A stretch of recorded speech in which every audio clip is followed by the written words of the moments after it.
The condensation burns. That is the first thing you need to understand about this place. Not metaphorically. The droplets that form on every surface in the mid-tiers carry a pH value I cannot speak aloud without triggering the work sensor. When they make contact with exposed skin, they produce a sensation that the medici orderlies classified as second-degree chemical irritation in the forms we were required to sign at intake. We called it burning. The forms did not care what we called it. My name was Davros Kyle. I say was because I am uncertain whether the collection of biomechanical components that now comprises my operational existence retains sufficient continuity with that original designation to justify present tense ownership. The tribunal can make that determination. I am only providing the record. I was 23 years old when I began the employment term that never ended. That makes me, by the chronological marker system I was conditioned to recognize, 87 years old now. The number is accurate. My perception of those years is not linear. I will explain that as the record progresses. The mid-tiers of Hive Secundus Gamma were never designed for human habitation. That detail appears nowhere in the official architectural documentation, but the evidence is structural. The ceiling clearance measures 2.1 meters at its highest point. The average adult male in our sector stood 1.9 meters tall. We walked with our heads tilted forward, always. The posture became permanent by age 15. The spine curved to accommodate the architecture. The Medici logs classified it as environmental spinal reformation. We called it the mid-tier hunch. The architecture did not adjust. I was born in Section 47 Tertius, Residential Block Kappa 9, Compartment 1847. The compartment measured 4 meters by 3 meters. 7 of us lived there. My father, my 2 brothers, my uncle, my grandfather, and 2 other men whose relationship to our family unit I never successfully mapped. The administratum housing allocation system did not recognize bloodline as a determining factor for cohabitation assignments. It recognized heat generation, caloric consumption rates, and shift schedule compatibility. We generated acceptable heat. We consumed within parameters. Our shift schedules overlapped minimally. Therefore, we were compatible. The walls of compartment 1847 were the color that all walls in the mid-tiers eventually become. Gray-yellow, not painted that color. The original pigment had been industrial gray. The yellow came later from the smog. It deposited itself in layers, molecular adhesion. The chemical composition of the smog included particulate matter from 17 distinct industrial processes. I learned this during orientation cycle 4, the manufactory, where I would spend the next 64 years. The particulates bonded with moisture. The moisture bonded with surfaces. The surfaces changed color.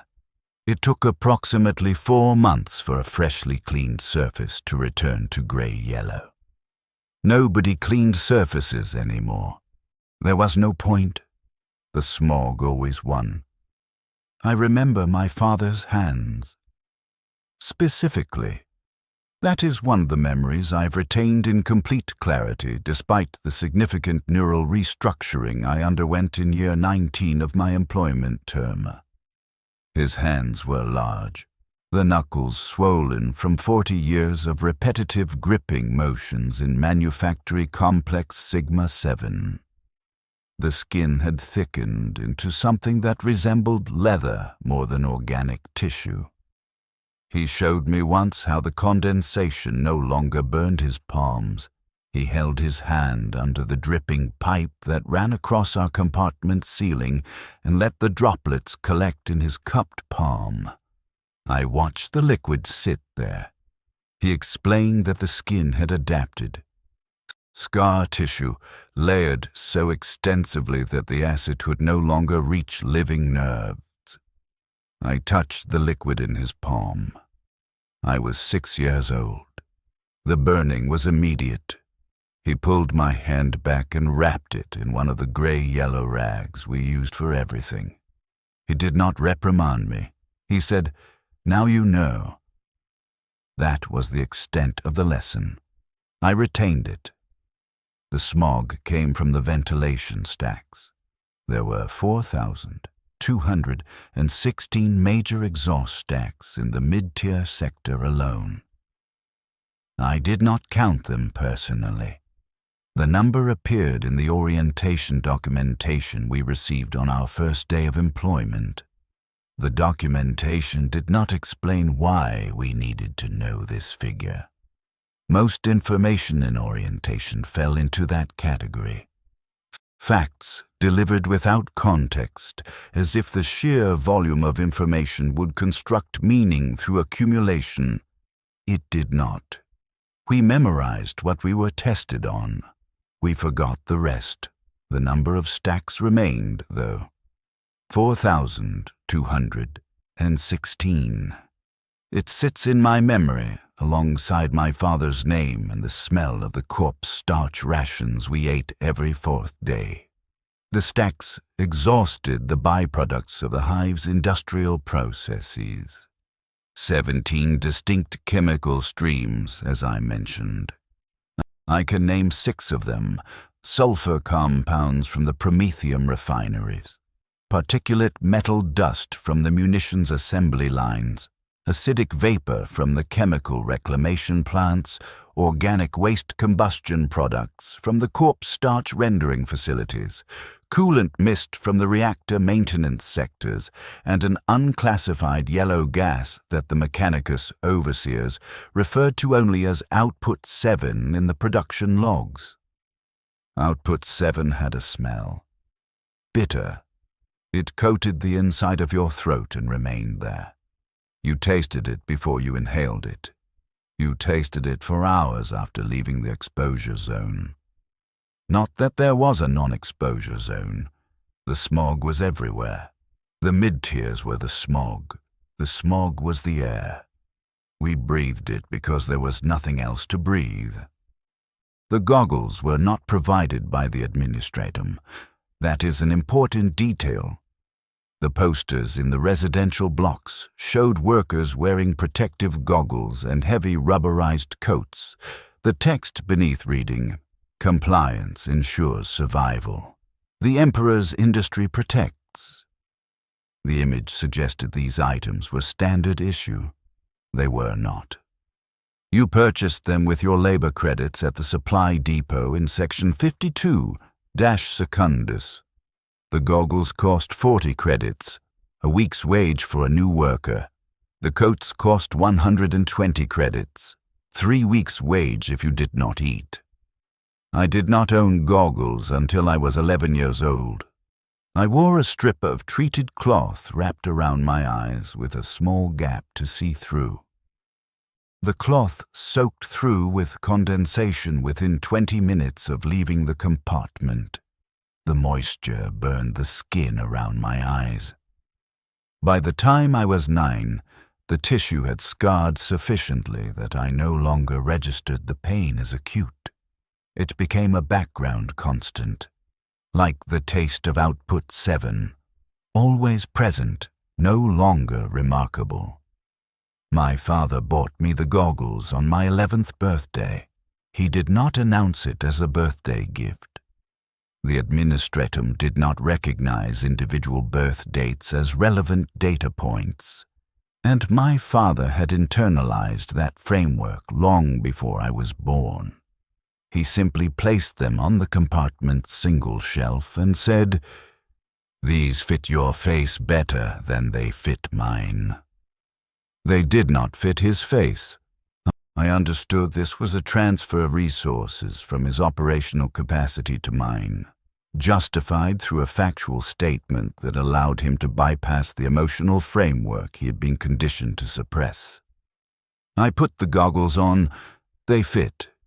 I wore them every day for the next 12 years, until the lenses finally cracked from acid erosion and I had saved enough to purchase my own replacement pair. The neon lights were not decorative. They were navigational. The smog reduced visibility to approximately 3.5 meters on optimal days. On heavy smog days, when all 4,000 stacks were operating at maximum output, visibility dropped to 1.2 meters. You could not see the person walking 2 meters ahead of you. You navigated by the lights. Every intersection had a neon marker, color-coded. Red for primary transit routes, blue for secondary, green for residential access corridors, yellow for industrial zones, purple for administratum facilities.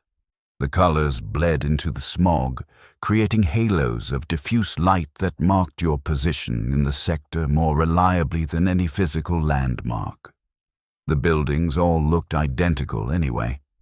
Gray-yellow, slick, 30 stories tall on average, stacked so close together that the gaps between them measured less than 2 meters across. Alleyways that never dried. Water, if you could call it water, running in constant streams along the ground, carrying dissolved metal and organic particulate matter toward the drainage grates that never seemed to drain quickly enough.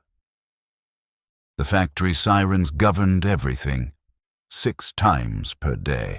Each blast lasted 40 seconds. The sound was not musical. It was a purely functional audio signal engineered to carry through the smog and the dense architecture. Frequency, 240 Hz. I know this because the orientation documentation included an audio specification sheet. Why we needed this information, I cannot say. We learned it anyway. First siren, 0400 hours. Start of alpha shift. Second siren, 0800 hours. Start of beta shift, end of alpha shift. Third siren, 1200 hours. Start of gamma shift, end of beta shift. Fourth siren, 1600 hours. Start of delta shift, end of gamma shift. Fifth siren, 2000 hours. Start of epsilon shift, end of delta shift. Sixth siren, 0000 hours. Start of zeta shift, end of epsilon shift. The shifts cycled continuously. 4-hour blocks, 6 shifts per day. The hive never stopped. The factories never closed. Production was eternal. The administratum doctrine held that cessation of production was equivalent to treason against the Imperium's war effort. Whether this was operationally accurate or simply institutional momentum given doctrinal weight, I cannot confirm. I only know that in my 87 years, I have never witnessed a factory close. Not once. Not for maintenance. Not for repair. Not for catastrophic failure. When machinery broke, it was replaced while the line continued operating. When workers collapsed, they were removed and replaced before the next shift cycle began. The continuity was absolute. I was assigned to Manufactory Complex Theta 12 on the morning of my 14th birthday. Not because of my birthday, the timing was coincidental. The administratum assignment system flagged citizens for labor conscription based on biometric data logged during the mandatory monthly health scans. I had crossed the threshold for bone density and lung capacity that qualified me as production capable. The notification arrived at compartment 1847 via data slate at 03:47 hours. My father read it. He handed me the goggles. He said, Theta 12 is a munitions facility. The air is worse there. Keep the goggles sealed. That was the extent of his guidance. He left for his own shift at 03:55 hours. I left at 03:58 hours. I reported to Theta 12 at 04:30 hours, 26 minutes after the Alpha shift siren. I was not reprimanded for the delay. 1,473 other workers reported to Theta 12 that morning. New conscripts, all of us flagged by the health scan system within the same processing window. All of us directed to the same facility. The administratum did not process individuals. It processed batches. Orientation lasted 11 hours. We stood in rows of 50 in a chamber that I later learned was designated Processing Bay Secundus. The chamber had no seating. Standing was a deliberate component of the orientation process. The overseers explained this during Hour 7. Standing for extended periods identified individuals with insufficient physical endurance for factory labor. Those who collapsed were removed. I witnessed 41 collapses during orientation. The removed individuals did not return. Their reassignment destinations were not disclosed. The overseer conducting our orientation was not human. I clarify, he had been human. That much was evident from the remaining organic components. His lower body had been replaced with a tracked mobility platform. His left arm had been replaced with a mechanical limb terminating in 3 manipulator appendages. His right eye had been replaced with an augmetic lens array that clicked and rotated as he scanned our rows. His voice emerged from a Vox grill embedded in his throat.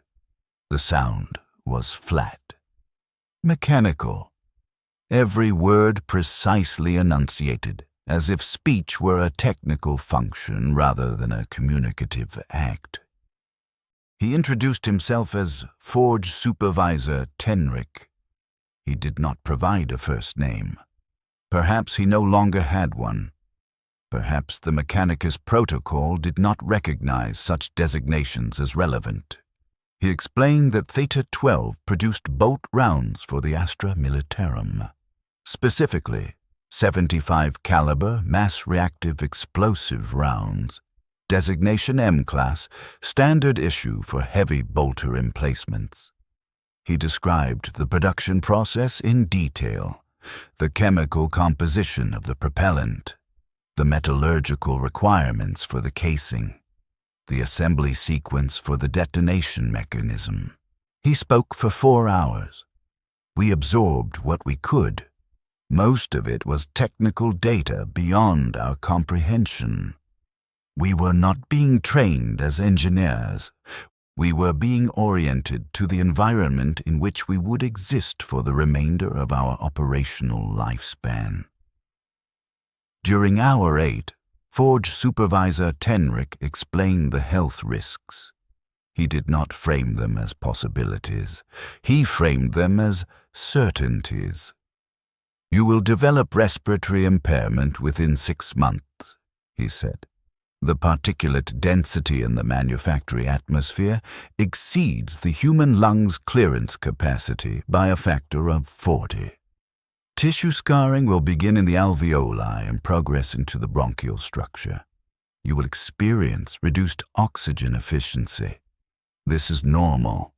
Your productivity will not be affected until the impairment reaches Stage 4. Stage 4 typically occurs after 8 years of continuous exposure. You will be reassigned at that point. He did not specify where we would be reassigned.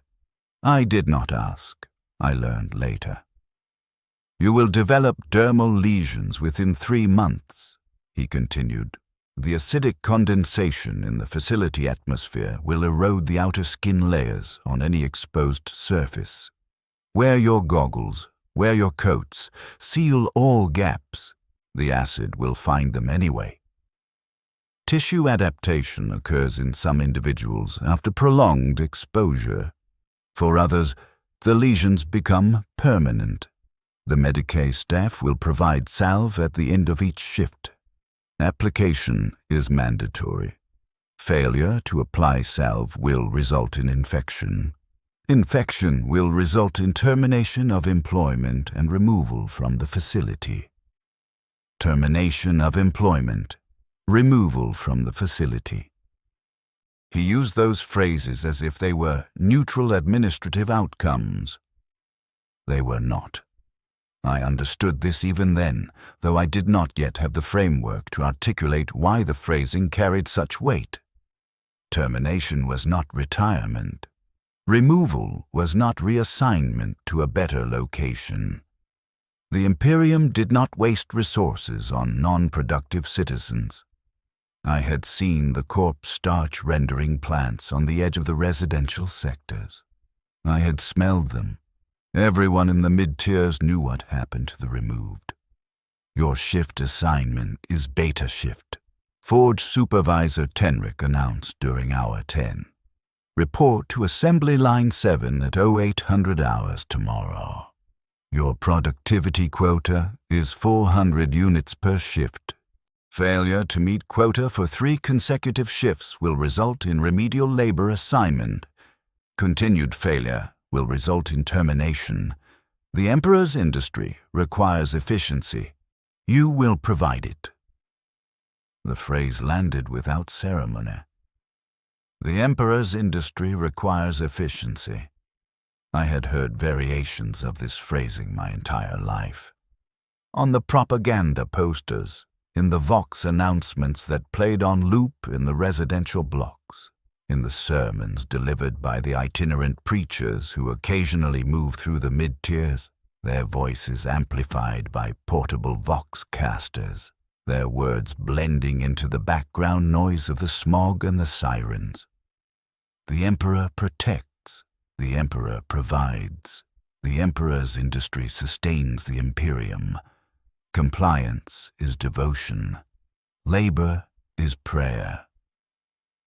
I had been conditioned to recognize these phrases as foundational truths.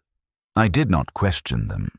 Questioning was not a cognitive option available to me at 14 years old. I had no comparative framework. The mid-tiers were the only environment I had ever known. The smog was the only air I had ever breathed. The industrial labor system was the only organizational structure I had ever encountered. I accepted Forge Supervisor Tenrick's statement because I had no mechanism for rejection. I understand now that acceptance was the intended outcome. Orientation was not education. It was calibration. The 11 hours of standing, the detailed recitation of health hazards, the flat mechanical voice delivering certainties without comfort, all of it was designed to measure our compliance threshold. Those who collapsed were removed not because they were physically weak, but because they had demonstrated an inability to endure discomfort without resistance. The system did not need strong workers, it needed compliant ones. Strength could be augmented. Compliance had to be inherent. I did not collapse. I stood for all 11 hours. My knees ached, my back cramped. The scarred tissue around my eyes burned despite the goggles. I ignored these sensations. I had been trained to ignore them since childhood. Pain was background noise. Discomfort was the default state. I endured because endurance was the only skill I had ever developed. At 1900 hours, Forge Supervisor Tenrick dismissed us. We filed out of Processing Bay Secundus in the same rows we had entered. No one spoke. Speech was not prohibited, but the 11 hours of silence had established a behavioral pattern. We walked through the corridors of Theta 12 toward the exit gate. The corridors were 5 meters wide, lit by the same neon strips that marked the exterior streets. The walls were slick with condensation. I touched one as I walked past. The liquid burned. I had forgotten to seal the cuff of my coat, a gap of 3 centimeters. The acid had found it. I applied the salve when I returned to compartment 1847. The Medikey staff had distributed small metal tins to each of us at the end of orientation. The salve was gray. It smelled like rendered fat and chemical solvent. The smell was accurate. The ingredients list on the tin's lid included reclaimed organic lipids, mineral oil, sulfur compound neutralizer, and antiseptic agent, proprietary. I spread it across the burned skin on my wrist. The sensation was cold, then numb. The burning stopped. The salve worked. That was all that mattered. My father returned to the compartment at 2100 hours. He looked at the tin of salve on the shelf. He looked at my wrist. He nodded. He did not ask about orientation. He did not ask if I was prepared for tomorrow. He heated a ration of corpse starch on the small heating element we shared among the 7 of us. He handed me half. He ate the other half. We did not speak. I lay down on my section of the compartment floor at the 2200 hours. We had no beds. Beds required space the compartment did not contain. We slept on the floor, each of us allocated a section approximately 1.5 meters by 0.8 meters. My section was against the wall beneath the dripping pipe. I had learned to sleep with my head turned to the side so the drips would not land directly on my face. The goggles stayed on. The coat stayed on. You did not remove protective equipment in the mid-tiers unless you were in a sealed Medicaid facility. There were no sealed Medicaid facilities in the residential sectors. I did not sleep well that night. Not because of fear. I did not have a cognitive framework for fear that included tomorrow. Tomorrow was simply the next operational parameter. I would report to Assembly Line 7. I would meet my quota. I would apply salve. I would return to compartment 1847. I would repeat this sequence. The repetition would continue. I accepted this. What I did not accept, what I could not yet process, was the awareness that this sequence had no termination point. I was 14 years old. Forge Supervisor Tenrick had referenced 8-year timelines and stage 4 respiratory impairment. 8 years felt abstract, distant, not real in any immediate sense. I had no concept of what 8 years of continuous labor would do to me. I had no framework for understanding that the person who reported to Assembly Line 7 tomorrow would not be the same person who existed 8 years from now. Transformation was not part of my predictive model. I should clarify that now. For the record, I was wrong. The first siren sounded at 0400 hours. I woke immediately. You learned to wake at the siren, or you missed your shift. Missing your shift meant quota failure. Quota failure meant remedial assignment. Remedial assignment meant I did not yet know what it meant, but the phrasing carried sufficient weight that I understood it was an outcome to be avoided. I left compartment 1847 at 0430 hours. The streets were full. Thousands of workers moving through the smog toward their assigned facilities. You did not see them clearly. You saw shapes, gray-yellow coats moving through gray-yellow fog under neon halos. You navigated by memory and by the flow of foot traffic. Everyone knew where they were going. The system assumed you knew. There were no signs, no maps. You learned the routes or you did not arrive. I arrived at Theta 12 at 0520 hours, early, intentionally. I did not know what Assembly Line 7 looked like. I did not know where it was located within the facility. I had 68 minutes to find it. I used 40 of them. The facility was enormous. 32 assembly lines, 4 processing bays, 6 storage sectors, 12 Mechanicus maintenance stations. The corridors all looked identical. Gray-yellow walls, neon strips, condensation dripping from pipes that ran along the ceiling in parallel lines, their surfaces slick and corroded. I followed the numerical markers stenciled on the walls. Line 7 was in the eastern wing, 3rd sub-level. I found it at 05:58 hours. The line was already operational. It had been operational continuously since the facility opened. I learned later that Assembly Line 7 had not stopped production in 43 years. Machinery was replaced, workers were replaced. The line itself never stopped. I reported to the shift supervisor. His name was Gantrel. He was human, entirely. No augmetics that I could see. This was unusual. Most supervisors at Theta 12 had at least ocular augmentation to monitor production efficiency.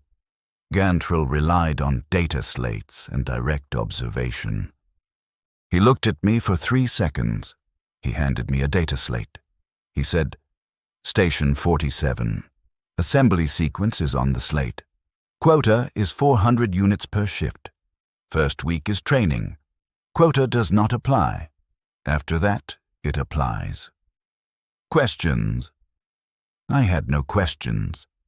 I took the data slate. I walked to Station 47.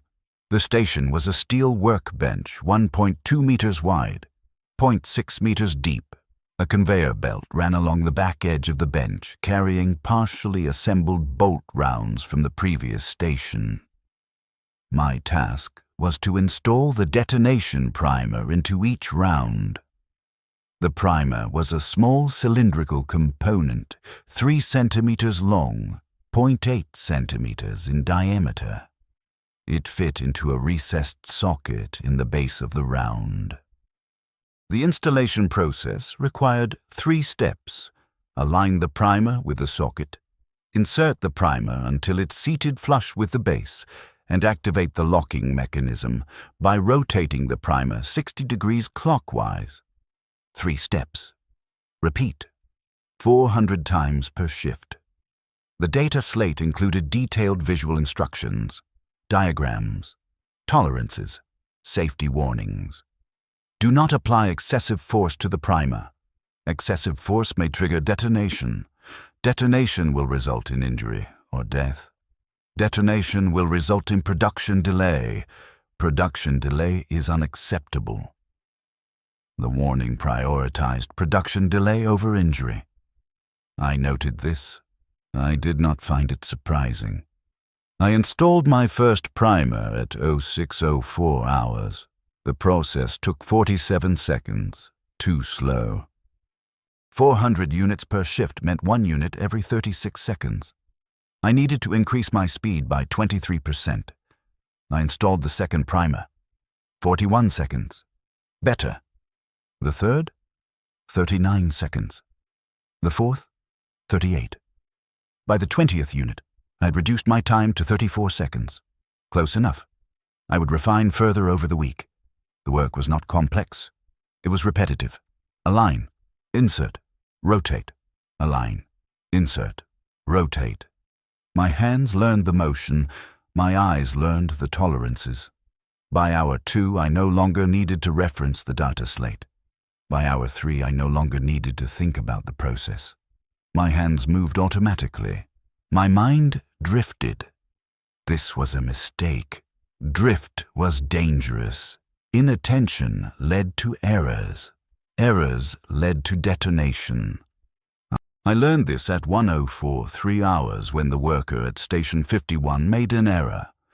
The sound was not loud. That surprised me. I had expected an explosion to be deafening. It was not. It was a sharp crack like a metal rod snapping. The sound carried through the facility despite the background noise of machinery and ventilation systems. Everyone stopped for 3 seconds.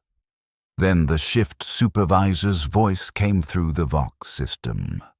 "Resume production. Cleanup crew to Station 51. I resumed production. I did not look toward Station 51. I did not need to. I knew what had happened. The worker had applied excessive force. The primer had detonated. The worker was dead, or injured severely enough that the distinction was irrelevant. The cleanup crew arrived within 2 minutes. I heard them moving past my station. I did not look. I kept my eyes on the conveyor belt. Align, insert, rotate. The worker at Station 51 was replaced at 11:09 hours, 26 minutes after the detonation. The new worker began installing primers at 11:12 hours. The line had not stopped. I understood then what Forge Supervisor Tenrick had meant during orientation. The line never stops. Workers are components. Components are replaceable. The continuity is absolute. I met my quota that day, 407 units, 7 over quota. Supervisor Gantrell noted the surplus on his data slate. He did not commend me. Commendation was not part of the operational framework. He simply logged the number and moved to the next station. I applied salve at the end of the shift. Both wrists this time. The acid had found 2 more gaps in my coat. I sealed them with adhesive tape from the supply station near the exit gate. The tape was free. It was also necessary. The facility provided what was operationally required for production continuity. Personal comfort was not operationally required. I returned to compartment 1847 at 12:47 hours. My father was asleep. My brothers were on shift. My uncle was sitting against the wall, his eyes closed, his breathing labored. He had stage 3 respiratory impairment. I had heard him coughing during the night. The sound was wet, productive. His lungs were filling with fluid. The Medicaid staff had given him an inhaler. He used it every 4 hours. It did not improve his condition. It only slowed the progression. Stage 4 would come eventually, then reassignment. Then, I did not let myself complete the thought. I ate half a ration of corpse starch. I lay down on my section of the floor. I did not remove my goggles or coat. I slept for 3 hours. The siren woke me at 1600 hours. I did not have another shift until 0800 hours the next day, but the siren woke me anyway. You could not train your body to ignore the siren. It was too loud, too penetrating. It vibrated through the walls and the floor. It reached inside you and pulled you into wakefulness whether you wanted it or not. I sat against the wall for 2 hours. I did nothing. There was nothing to do.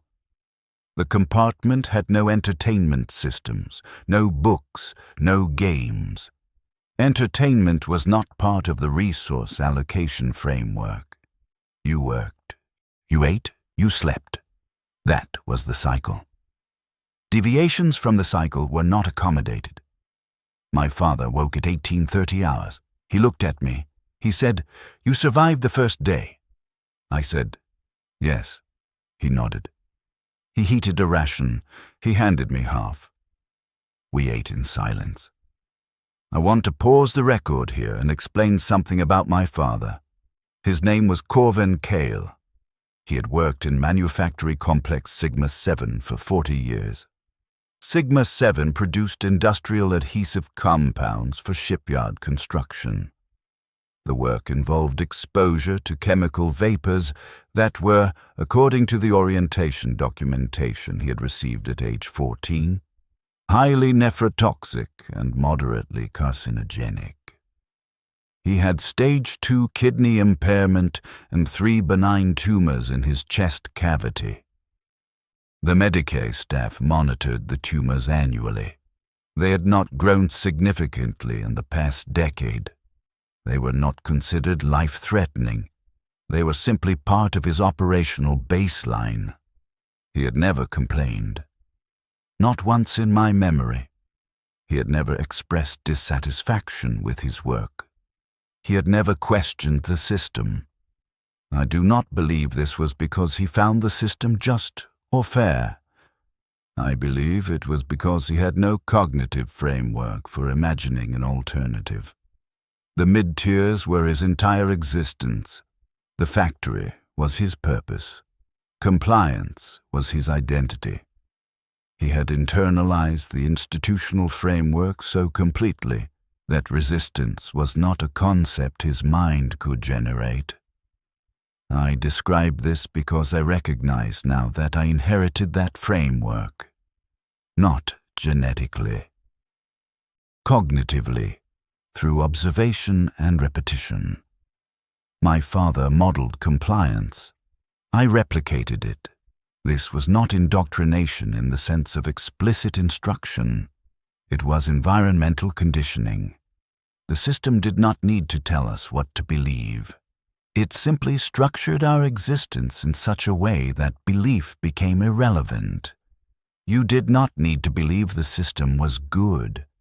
You only needed to comply with it. Compliance was rewarded with survival. Non-compliance was punished with removal.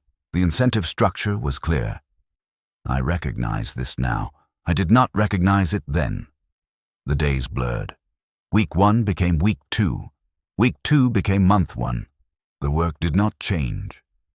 Align, insert, rotate. 400 units per shift. 6 shifts per week. 2,400 units per week. I met quota every shift. I exceeded quota on 17 shifts. Supervisor Gantrell logged the numbers. He did not commend me. He did not penalize me. I was operating within acceptable parameters. That was sufficient. The respiratory impairment began in month 4. I noticed it first as a tightness in my chest at the end of each shift. Not painful, just present. A sensation of restriction, as if my lungs were not fully expanding. I mentioned it to the Medicae orderly during my monthly health scan. He listened to my lungs with an audio resonator. He made a note on his data slate. He said, Stage 1 respiratory impairment. Expected timeline. Continue working. Report any blood in your phlegm. I did not ask what would happen if I reported blood. I knew. Reassignment. The dermal lesions began in month 5. Small patches of raw skin on my wrists and neck where the acid had found gaps in my protective equipment. I sealed the gaps. The lesions did not heal. The Medicae orderly gave me a stronger salve. It reduced the inflammation but did not regenerate the damaged tissue. Scar tissue formation is normal, he said. Your skin will adapt. He was partially correct. Some areas adapted. The skin thickened, became less sensitive. Other areas did not adapt. The lesions deepened, became permanent fixtures. I learned which areas of my body could tolerate exposure and which could not. I adjusted my equipment accordingly. Month 6, month 7, month 8. The work continued. The smog continued. The sirens continued. I stopped marking time in days. Days were not meaningful units of measurement. Shifts were meaningful. I measured my existence in shifts. 2,000 shifts, 3,000 shifts, 4,000. My uncle was reassigned in month 9. Stage 4 respiratory impairment. He could no longer meet quota. He collapsed at his workstation in Sigma 7. The cleanup crew removed him. He did not return to compartment 1847. We received a notification via data slate 3 days later. Occupant Corvin Unit 3 has been removed from housing allocation due to termination of employment. Compartment capacity adjusted accordingly. Corvin Unit 3. That was how the administratum designated him. Not by his name, by his relationship to my father, who was the primary occupant on the housing allocation record. My uncle became a number. Then he became nothing. My father did not speak about it. Neither did I. There was nothing to say. The system had processed my uncle according to its operational parameters. Grief was not operationally relevant. We continued. Year 2. Year 3. The transformation was gradual. I did not notice it happening. You do not notice when you are the one changing. You notice when you observe others who have not changed yet. New workers arrived at Theta 12 regularly. 14-year-olds. Flagged by the health scan system, oriented, assigned. I watched them during their first weeks. They moved hesitantly. They checked their data slates constantly. They made errors. They looked around as if expecting guidance or reassurance. I did not remember being like that. But I must have been. I'd been 14 once. I'd been new once. Now I was 16, then 17, then 18. The work had become automatic. I no longer thought about the process. My hands moved. The primers installed themselves. My mind existed separately from my body. I thought about nothing. I thought about everything. I thought about the sound the detonation had made at Station 51. I thought about my uncle. I thought about the number 4216. I thought about my father's hands. The thoughts did not form narratives. They were fragments, disconnected. I had no framework for processing them into meaning. I simply existed in the space between shifts, my mind drifting through images and sensations that had no structure. Year 4. The tightness in my chest became constant. I no longer noticed it unless I tried to breathe deeply. I did not try to breathe deeply. There was no operational reason to do so. Year 5. My younger brother was conscripted. He was assigned to Theta 12. Same facility, different line. Assembly line 19. I saw him occasionally during shift changes. We did not speak. There was no time. The shifts overlapped by only 4 minutes. You moved from your line to the exit gate as quickly as possible to maximize your rest period before the next shift. Speech was inefficient. Year 6. My father collapsed at Sigma 7. Stage 4 respiratory impairment. He was reassigned. The notification arrived at compartment 1847 while I was on shift. I read it when I returned. Occupant Corvin Unit 1 has been removed from housing allocation due to termination of employment. Primary occupant status transferred to Corvin Unit 2. Corvin Unit 2. That was me. I was now the primary occupant. The compartment's capacity was adjusted. 5 occupants now. My 2 brothers, myself, and 2 other workers reassigned by the administratum to fill the vacant slots. I did not grieve. I registered the information. I logged it into whatever portion of my neural architecture still maintained records of interpersonal relationships. Then I went to my next shift. Align, insert, rotate. 400 units. Repeat. I should explain what happened during Year 8. Not because it was particularly unusual, but because it marked the point at which I became aware that I was no longer the person who had entered Theta 12 at 14 years old. The awareness came suddenly. I was at Station 47, Shift 11247. I had just installed primer number 293. My hands reached for the next bolt round on the conveyor belt, and I could not remember my father's face. I stopped. This was operationally unacceptable. Stopping meant quota failure. But I stopped anyway. I tried to recall the image.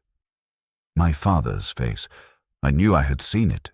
I had lived in the same compartment with him for 14 years. I had looked at him thousands of times. The memory should have been accessible. It was not. I could remember his hands, the swollen knuckles, the thickened skin. I could remember his voice. Flat, economical. Now you know. But his face was gone. Not blurred, not faded. Gone, deleted, as if the data had been corrupted and my neural architecture had simply discarded it to free up processing capacity for more operationally relevant information. I resumed work. Primer number 294. 295. I met my quota, but the awareness remained. I had lost something. Not recently. It had been gone for a long time. I had simply not noticed until now. That night I tried to remember other faces. My uncle, my brothers, my grandfather. I could not retrieve any of them. I could remember facts about them, ages, shift assignments, medical conditions, but their faces were gone. I reported to the Medicaid facility during my next rest cycle. I explained the memory loss to the orderly. He made a note on his data slate. He said, "Cognitive resource reallocation, common in long-term industrial workers. Your brain is prioritizing operational data over non-essential memory storage. This is normal. Continue working." Normal. I repeated the word in my mind. Normal. The system had categorized the deletion of my father's face as normal, as acceptable, as an expected outcome of prolonged exposure to the operational environment. I left the Medicaid facility. I returned to my compartment. I lay on my section of the floor. I did not sleep. I tried to feel something about the loss. Grief, anger, fear. Nothing came. The emotional architecture that would have generated those responses had been recalibrated alongside the memory systems. I was aware that I should feel something, but awareness of absence is not the same as presence. I was 18 years old. I had been working at Theta 12 for 4 years. I had met quota on every shift. I had survived. The system classified me as a functional component. I agreed with that assessment. Year 9, Year 10. The progression continued. Stage 2, respiratory impairment, became Stage 3. The Medicaid staff adjusted my medication regimen. They did not reduce my shift assignment. I could still meet quota. That was the only metric that mattered. The lesions on my wrists and neck deepened. The salve no longer reduced the inflammation. The Medicaid orderly explained that the acid had eroded through the dermal layer into the subdermal tissue. "Surgical intervention is available," he said. "It would require a 3-week recovery period. Production loss would be significant. Do you wish to proceed?" I calculated. 3 weeks without wages. 3 weeks of quota failure logged on my record. 3 weeks closer to reassignment. I declined the surgical intervention. The lesions remained. Year 12. My younger brother collapsed at assembly line 19. Stage 4, respiratory impairment. He was reassigned. The notification arrived. I read it. I continued. Year 15. I realized I could no longer remember what natural sunlight looked like. I had never seen it directly. The mid-tiers had always been enclosed beneath the smog layers. But I had seen images, propaganda posters, orientation materials. The sun was depicted as a bright yellow circle in a blue sky. I could recall the concept but I could not generate the visual image anymore. The data had been discarded. Year 19. This is when the significant neural restructuring began. I should clarify what I mean by that phrase. The Mechanicus maintained a facility on the lower edge of the mid-tiers. Designation: Biologist. Extension facility: Kappa Tertius. The facility specialized in augmentation procedures for workers who had reached stage 4 respiratory impairment but still retained sufficient cognitive function to justify continued employment. The procedures were not optional. When you reached stage 4, you received a notification. You reported to Kappa Tertius. You did not refuse. I received my notification at the beginning of year 19. I reported to Kappa Tertius at 0600 hours on the assigned day. The facility was cleaner than I expected. The walls were white, actual white. Not gray-yellow. The air was filtered. I could breathe without tasting output 7. The sensation was disorienting. I'd not experienced clean air since. I could not remember when. Perhaps never. A biologist priest met me in the intake chamber. He wore red robes. His face was obscured by a rebreather apparatus. His voice emerged from a Vox grill. Worker Kyle, designation Theta 12047. You have reached stage 4 respiratory impairment. Standard protocol requires termination of employment. However, your production record indicates above-average efficiency. You are eligible for augmentation. Do you consent?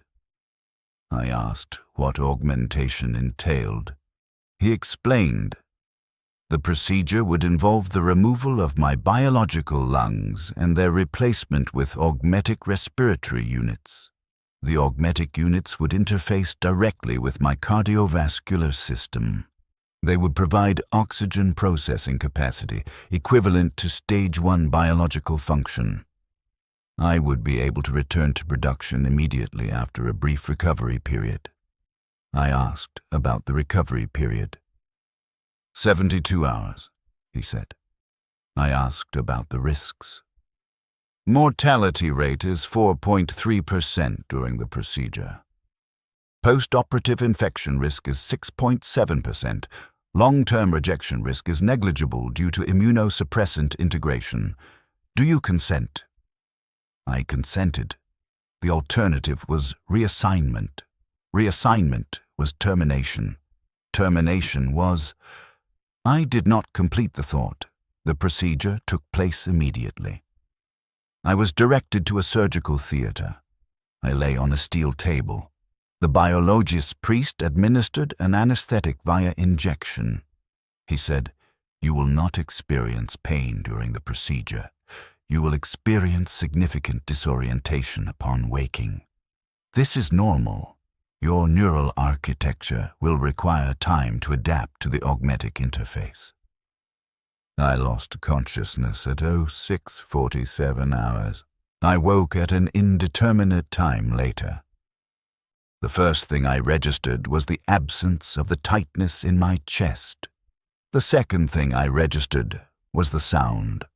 My breathing was no longer silent. It was mechanical, a rhythmic hiss-click pattern. Inhale, hiss, exhale, click. The sound was not coming from outside my body. It was coming from inside. I sat up. The movement was difficult. My torso felt heavy. I looked down. My chest was wrapped in bandages.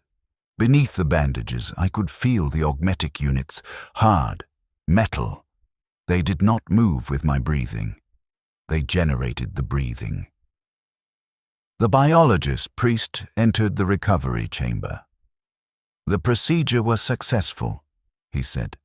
Your augmetic respiratory units are functioning within acceptable parameters. You will experience disorientation for approximately 48 hours as your neural architecture adapts. Do not attempt to manually control your breathing. The augmetic units operate automatically. Conscious intervention will disrupt their function. I tried to breathe manually. The augmetic units ignored my attempt. They continued their rhythm. Hiss, click, hiss, click. I could not stop them. I could not slow them. They were not under my control. The disorientation he mentioned was significant. For the first 24 hours, I felt as though I were suffocating. My body was receiving oxygen. The blood oxygen monitors confirmed this, but my brain could not reconcile the mechanical breathing pattern with the sensation of respiration. I kept trying to inhale deeply. The augmetic units did not accommodate. They maintained their rhythm. My brain eventually accepted this. It had no choice. I returned to Theta 1279 hours after the procedure, 6 hours longer than the projected recovery period. Supervisor Gantrell noted the delay on his data slate. He did not comment.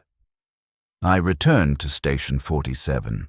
I installed my first primer at 0808 hours. The work was easier now. The augmetic units did not fatigue. I could maintain production for the entire shift without the chest tightness that had previously developed around hour 3. My quota performance improved. 420 units per shift on average. 20 over quota.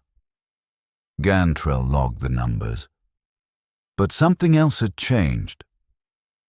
Something I did not identify until several weeks after the procedure. I no longer dreamed. I had not been aware that I dreamed before the procedure. Dreams were not something I paid attention to. They occurred during sleep, and sleep was simply downtime between shifts. But after the augmentation, sleep became different.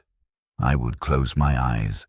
I would lose consciousness. I would wake. No images, no sensations, no narrative fragments. Just a gap. Consciousness ended. Consciousness resumed. Nothing in between. I reported this to the Medici facility during my next monthly scan. The orderly made a note. He said, neural adaptation to augmetic interface sometimes results in reduced REM sleep activity. This does not affect operational performance. Continue working. I continued working. Year 20, Year 22, Year 25. The augmentation had extended my operational lifespan significantly. Workers who reached Stage 4 without augmentation were reassigned within months. I had been given years, decades potentially. The augmetic units did not degrade. They required maintenance every 6 months, cleaning, lubricant replacement, minor calibration adjustments. But they did not fail. I was no longer entirely human. I understood this, but I was functional. The system valued function. I provided it. Year 30. I received a second notification. Report to Kappa Tertius. I complied. The biologist priest, not the same one, or perhaps it was, and I simply could not distinguish between them anymore, explained that my ocular function had degraded below acceptable parameters. The acid exposure and smog particulates had caused cumulative damage to my corneas. My visual acuity had dropped to 62% of baseline. You are eligible for ocular augmentation, he said. Do you consent? I consented. The procedure was shorter than the respiratory augmentation, 2 hours. I woke with augmetic eyes. The lenses were fixed focus.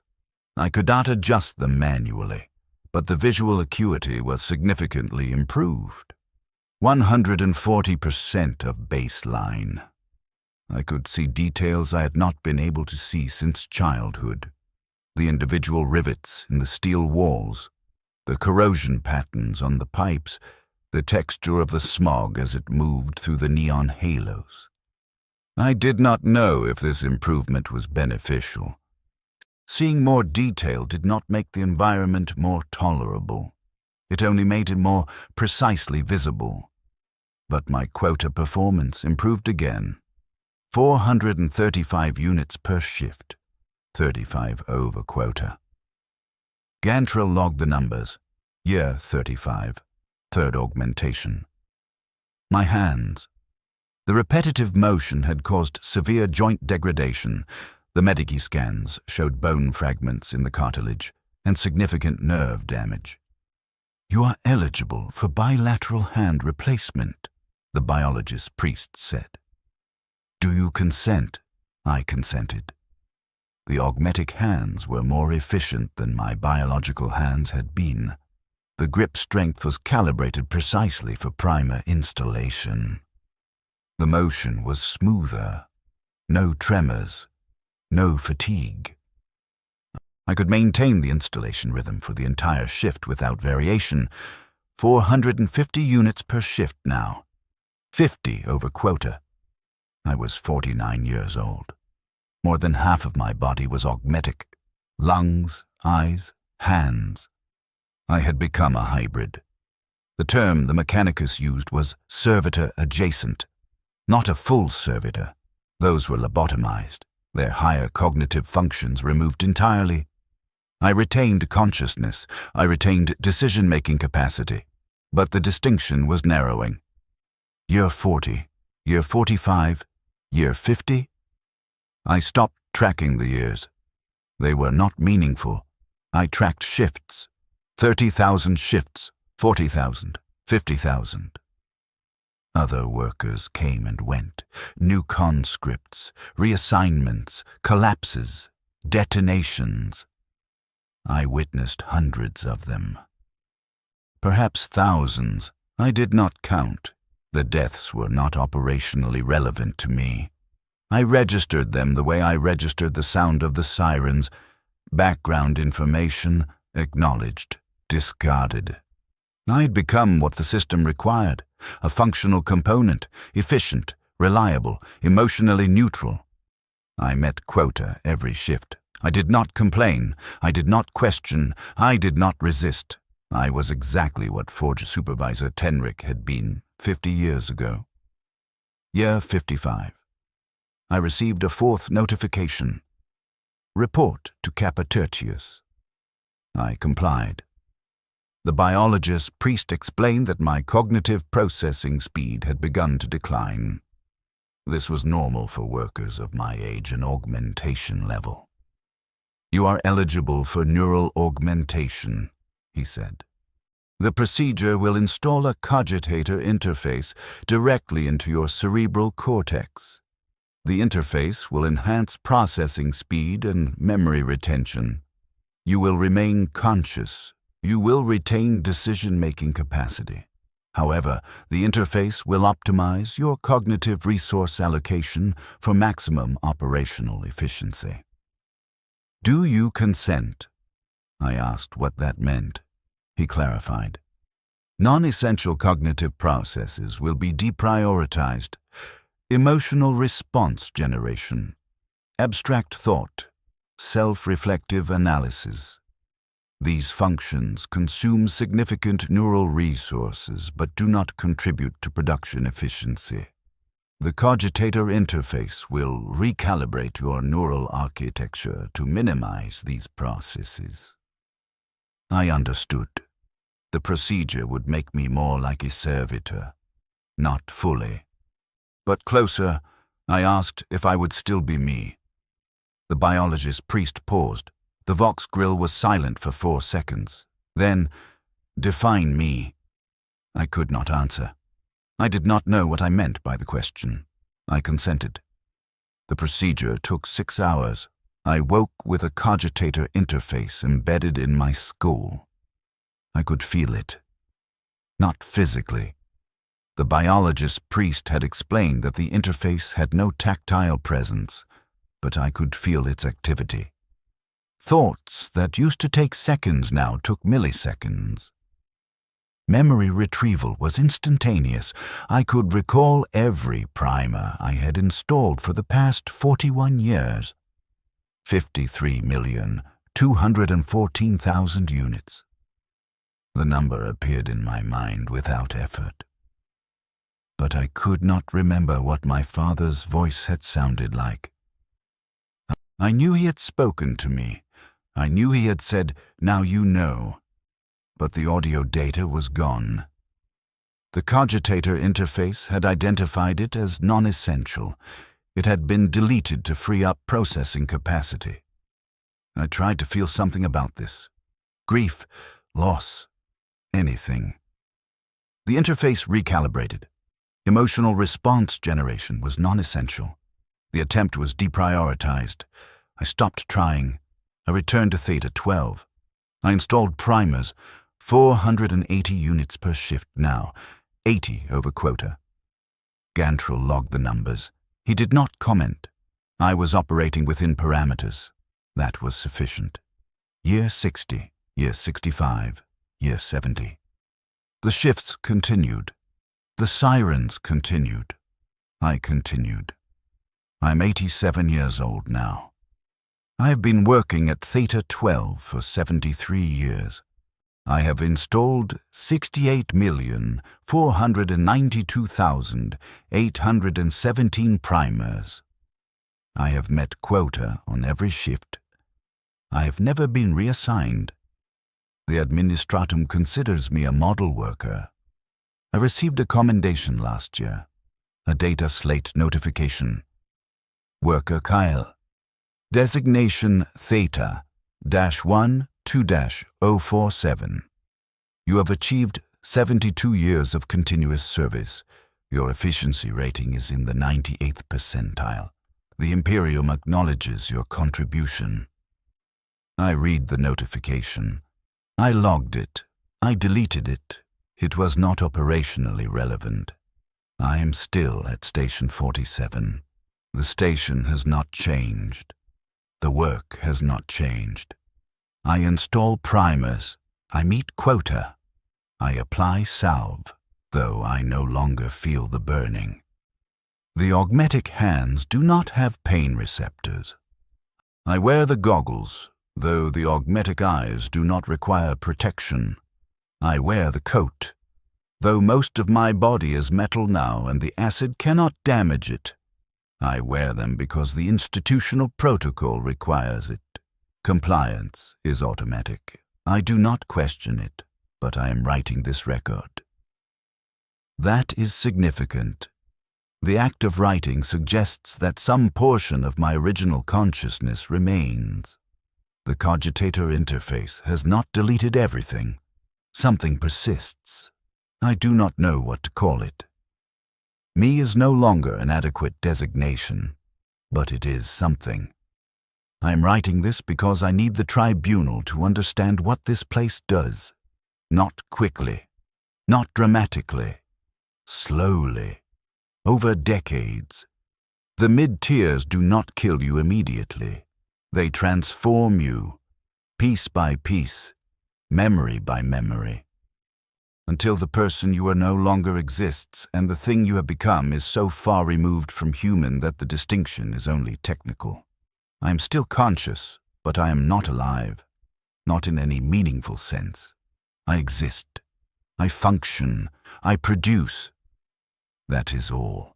The smog is still yellow. The condensation still burns. The sirens still sound. The factories never stop, and I do not remember what sunlight looks like. I never will. I should clarify something about time. The way I experience it now is not linear. The cogitator interface processes duration as a series of discrete operational intervals rather than a continuous flow. Shift 89,472 does not feel temporally distant from Shift 1. They exist in my accessible memory as equivalent data points. I can retrieve either with identical ease. The emotional weight that would have distinguished them, the fear of the first shift, the numbness of the 89,472nd, has been recalibrated into operational metadata. But something happened in year 74 that disrupted this framework. I am including it in the record because it represents the moment I became aware that my transformation was not complete. That some fragment of my original architecture had survived the decades of augmentation and recalibration. The fragment was small, perhaps meaningless, but it persisted.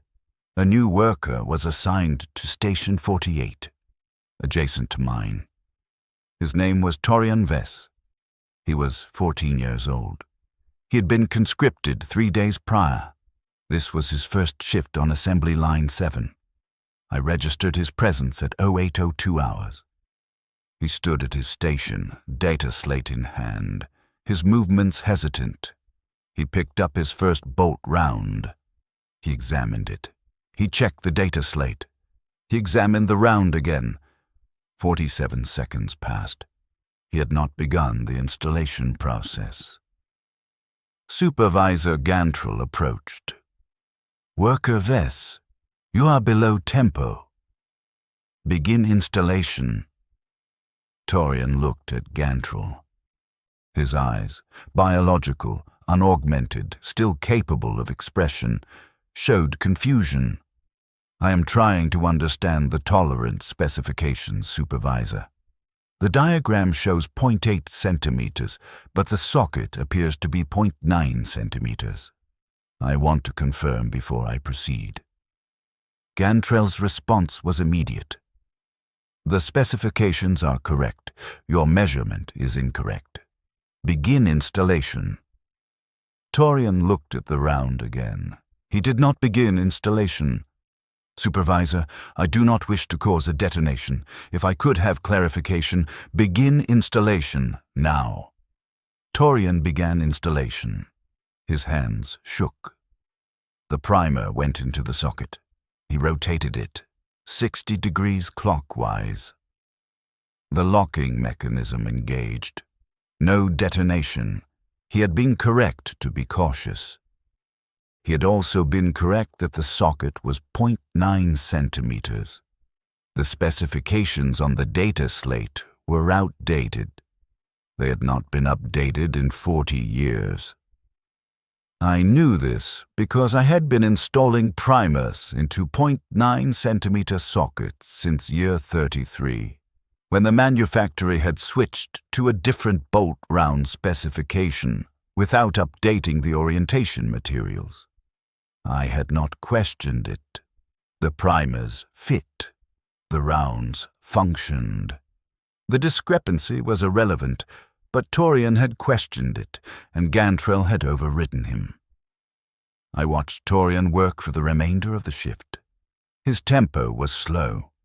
He met only 273 units by the end of the shift, 127 below quota. Gantrell logged the deficiency. He did not speak to Torian. The log was sufficient.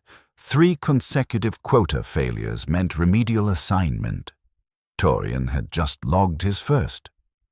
I should have returned to my own work. The cogitator interface should have deprioritized Torian's situation as operationally irrelevant to my production output. But it did not. The observation loop continued. I kept watching him. During the second shift, Torian's tempo improved. 312 units, still below quota, but closer. During the third shift, 351 units, still below. Gantrell logged each deficiency without comment. On the fourth shift, Torian dropped a primer. It fell from his hand onto the steel floor. It did not detonate. The impact angle was insufficient to trigger the mechanism. But Torian froze. He stared at the primer on the floor. 5 seconds, 10 seconds, 15. Gantrell's voice came through the Vox system. "Worker Vess, retrieve the component and resume production." Torian did not move. His hands were shaking, not from physical fatigue, from fear. I recognized the response. I had experienced it 73 years ago during my first week. The fear that the next premiere would be the one that detonated. The awareness that your life could end in the next 30 seconds and there was nothing you could do to prevent it except maintain perfect precision for every single installation. Forever. The fear was operationally counterproductive. It slowed your tempo. It increased your error rate. The system required you to suppress it. Most workers learned this within the first month. The fear recalibrated into background caution. You worked carefully, but you did not freeze. Torian had not learned this yet. Gantrell walked to Station 48. He picked up the primer. He placed it on the workbench in front of Torian. "Resume production." Torian picked up the primer. His hands were still shaking. He installed it into the next bolt round. The installation took 93 seconds, far too slow. He did not meet quota that shift, or the next, or the next. On the 7th shift, Gantrell called Torian to his station at the end of the work period. I was close enough to hear the conversation. The cogitator interface logged the audio automatically.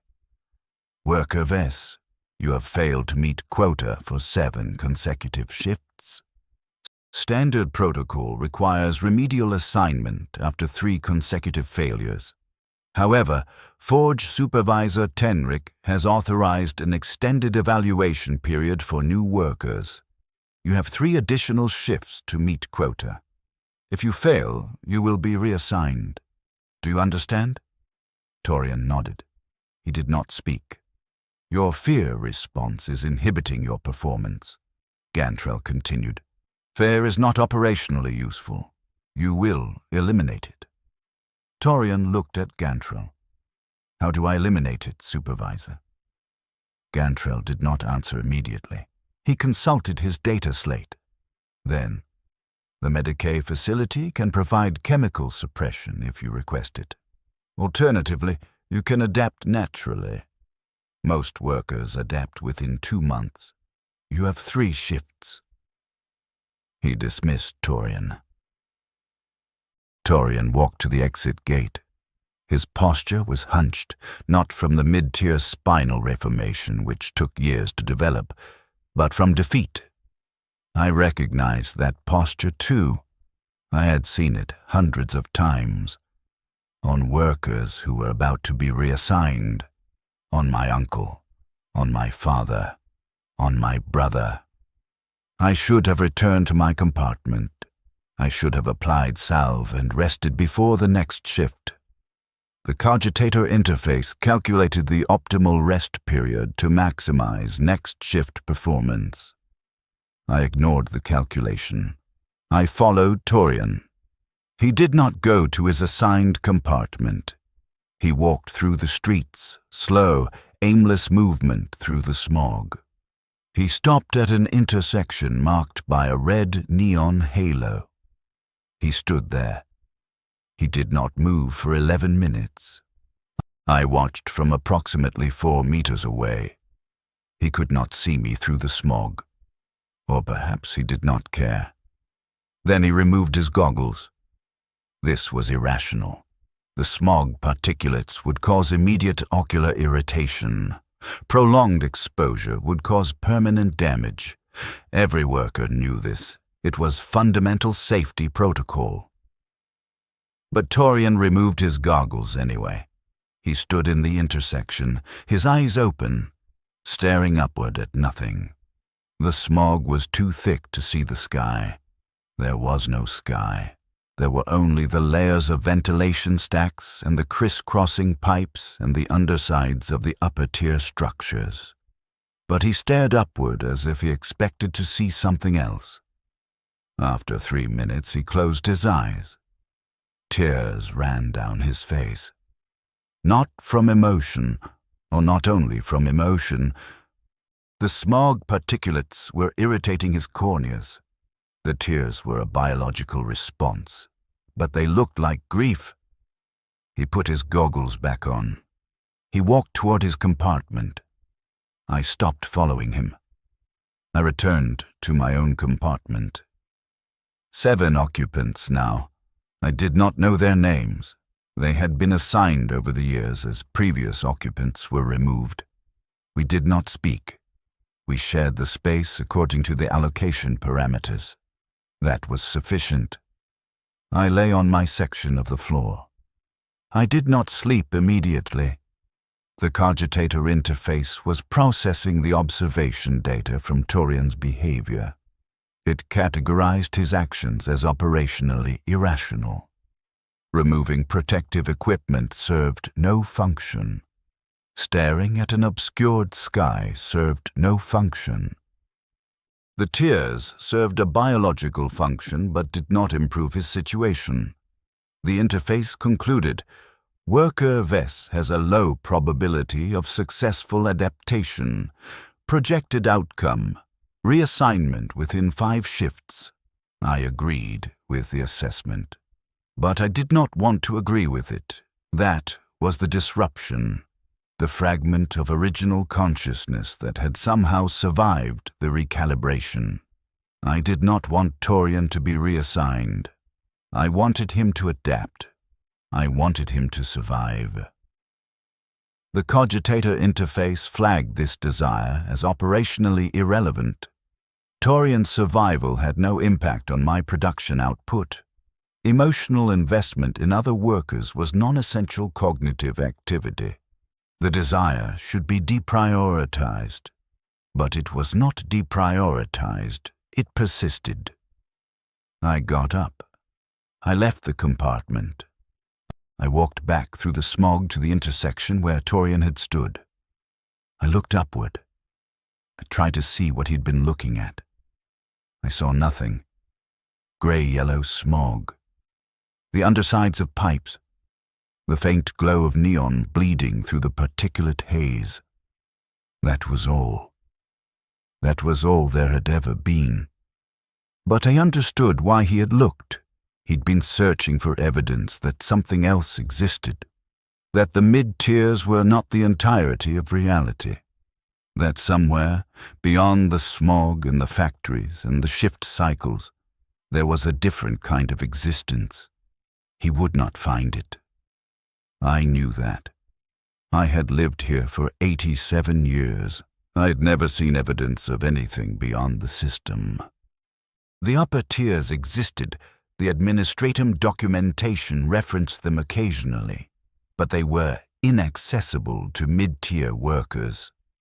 The lower tiers existed, the rendering plants, the recycling facilities, the waste processing sectors, but they were worse than the mid-tiers, not better. And beyond the hive itself?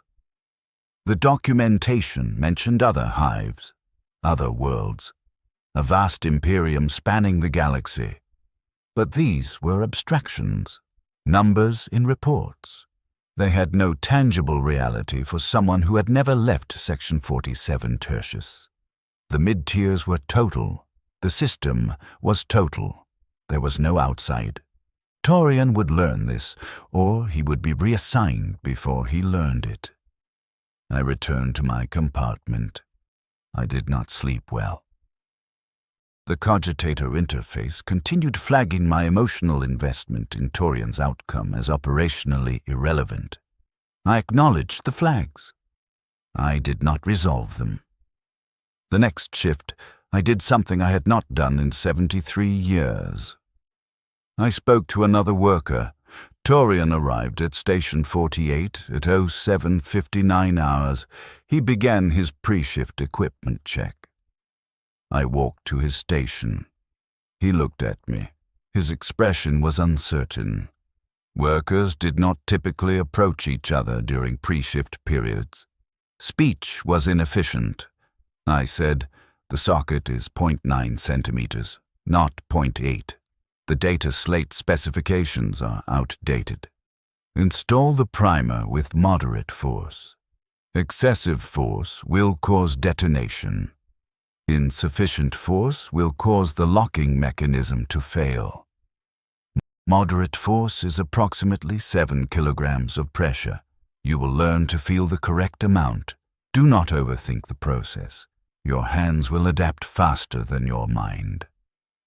Torian stared at me. He did not respond immediately. Then, thank you. I returned to Station 47. I began my shift. The cogitator interface flagged my action as a violation of operational protocol. Providing assistance to other workers was not prohibited, but was not encouraged. Time spent on interpersonal communication was time not spent on production. My action had cost me 43 seconds of potential production time. I did not care. The fragment had made the decision. The interface could flag it all it wanted. Torian met quota that shift. 406 units. 6 over quota. Gantrell logged the number. He did not comment. The next shift, 412 units. The shift after that, 419. He adapted. His hands learned the pressure. His tempo increased. His fear recalibrated into background caution. He survived. I watched him work for the next 3 years. Not constantly, just periodic observation. He progressed through the same stages I had. Stage 1 respiratory impairment in month 6. Dermal lesions in month 8. Stage 2 respiratory impairment in year 2. He received his first augmentation in year 4. Augmetic lungs.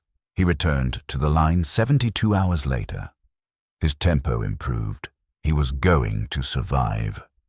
The system would transform him, but he would survive. And I realized I had intervened in the system's process.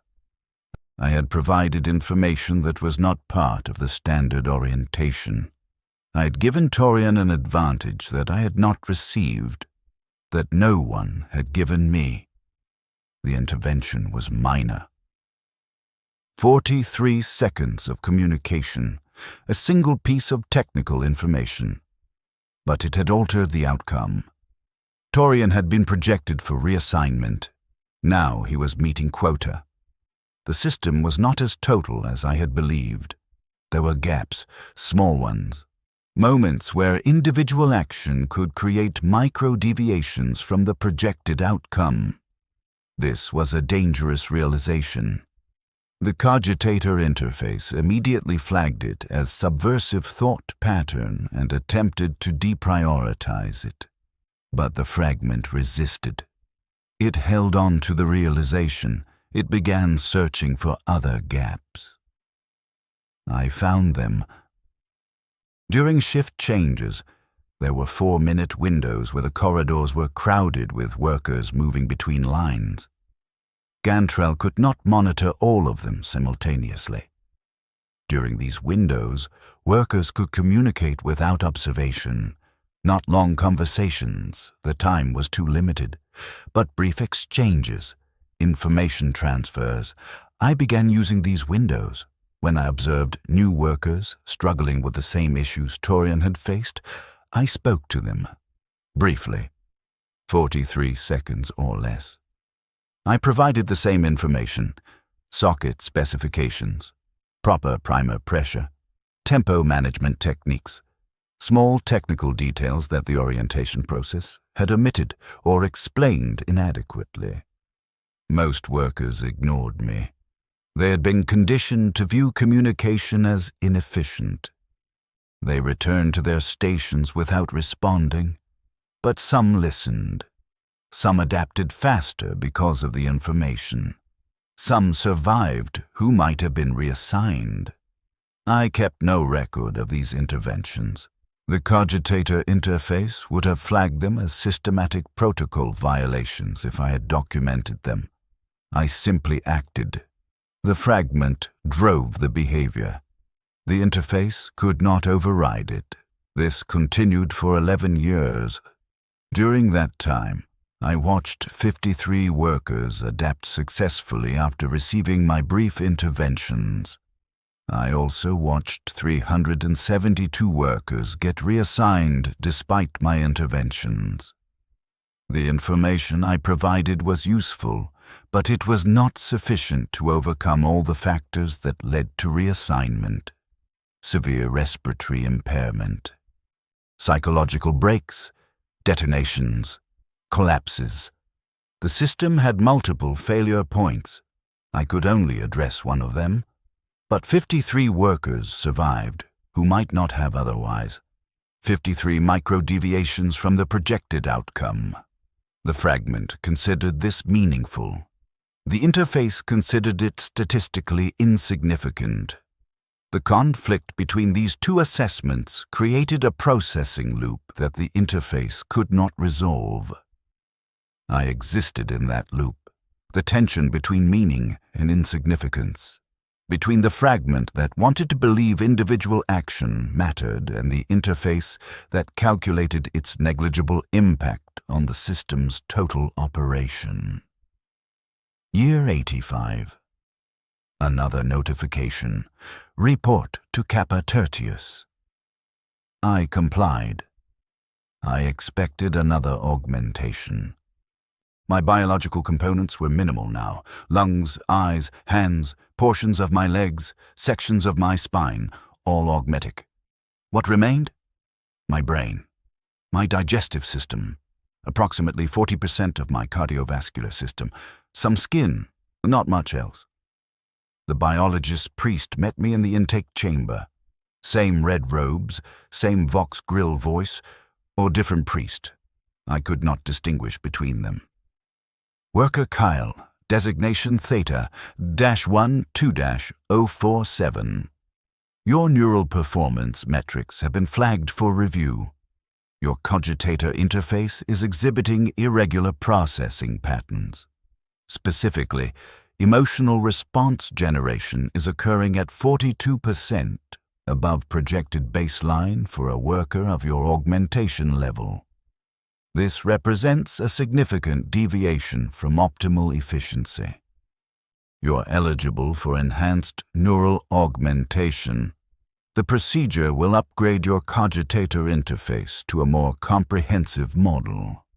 Higher-order emotional processing will be eliminated entirely. Self-reflective analysis will be eliminated. Abstract thought generation will be eliminated. You will retain consciousness and operational decision-making capacity, but cognitive resource allocation will be optimized to maximum efficiency. Do you consent? I understood what he was describing. The enhanced neural augmentation would eliminate the fragment, the part of me that had intervened with Torian, the part that had spent 11 years providing information to new workers, the part that still looked upward at intersections, searching for something beyond the smog. The enhanced augmentation would make me more efficient. It would also make me fully servitor adjacent. The distinction between my consciousness and a servitor's limited programming would become negligible. I asked, if I decline the procedure, what happens? The biologist priest consulted his data slate. Declining the procedure is your right under Mechanicus protocol. However, your current neural performance metrics indicate that you are operating below optimal efficiency. Your production output remains above quota, so immediate reassignment is not warranted. But continued deviation may eventually result in performance degradation. If your production output drops below quota for 3 consecutive shifts, standard reassignment protocol will apply. I asked, how long before that occurs? Unknown. Variable depends on the rate of neural deviation progression. Potentially years, potentially months. The data is insufficient for precise projection. I declined the procedure. The biologist priest made a note on his data slate. Acknowledged. You will be flagged for monthly neural performance reviews. If deviation exceeds critical thresholds, the procedure will be reclassified from optional to mandatory. Do you understand? I understood. I had bought time, not much, but some. I returned to Theta 12. I continued working. The fragment continued driving interventions during shift changes. I spoke to new workers. I provided information. Some adapted, some did not. The monthly reviews began. Each month I reported to the Medici facility. They scanned my neural activity. They logged the emotional response levels. They noted the deviation. They did not force the enhanced augmentation. Not yet. My production output remained above quota. That brought me continued autonomy. But the reviews were closing in. Each month, the deviation increased. The fragment was not recalibrating. It was strengthening. This was the opposite of what should have been happening. Normally, augmented workers experienced gradual emotional decay over time. The cogitator interface should have been slowly eroding the fragment until it disappeared entirely. Instead, the fragment was growing. I did not understand why. The cogitator interface did not understand why. The Medici staff did not understand why. They increased the review frequency. Monthly became bi-weekly. Bi-weekly became weekly. During week 41 of year 85, I received a priority notification. Report to Kappa Tertius immediately. Not at a scheduled time. Immediately. The notification interrupted my shift. Gantrell authorized my departure without comment. I arrived at Kappa Tertius at 13:47 hours. The biologist priest was waiting. His vox-grilled tone was different, more urgent. Worker Kale, your neural deviation has exceeded critical thresholds. The enhanced augmentation is no longer optional. It is now mandatory. The procedure is scheduled for 1400 hours. Do you consent? I said. You stated that the procedure requires consent. If it is mandatory, consent is irrelevant. Which is it? The Vox grill was silent for 3 seconds. Then, you are correct. The phrasing was contradictory. Clarification. The Mechanicus protocol allows you to refuse the procedure. However, refusal will result in immediate classification as non-compliant. Non-compliant workers are ineligible for continued employment in standard production facilities. You will be reassigned to alternative labor. Do you wish to refuse the procedure? I asked. What is alternative labor? He did not answer immediately. I interpreted the silence as significant. Alternative labor was not something he wanted to specify. I pressed, what is alternative labor? Servitor conversion. There it was. The end point, the system's final solution for workers who could no longer function within standard parameters. Lobotomy, complete neural erasure, consciousness eliminated. The body repurposed as a mindless drone for tasks too hazardous or too menial, even for augmented workers.